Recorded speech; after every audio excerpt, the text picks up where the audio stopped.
I am the Tofu Golem. Please enjoy the video.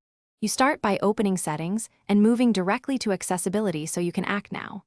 Tap Accessibility shortcut and pick Color Filters or Grayscale. This choice determines whether you remove color fully or apply a specific filter. Once done, assign the triple-click side or Home button to that shortcut so you can toggle instantly.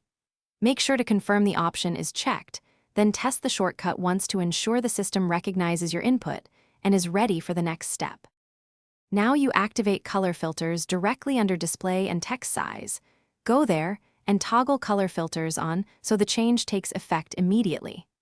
Choose Grayscale to remove all color, or select a different filter if you need selective desaturation for contrast or accessibility.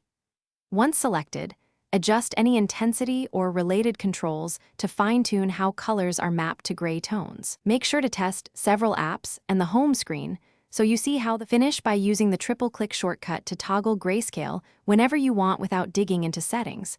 Practice toggling so it becomes habitual. If the shortcut doesn't activate, check Accessibility Shortcut Assignment and that color filters are enabled in Display and Text Size. Once done, make sure your iPhone software is up to date. A restart or iOS update often resolves unresponsive toggles. If problems persist, reset accessibility settings or contact Apple support for deeper diagnostics and walkthrough. Thanks for watching.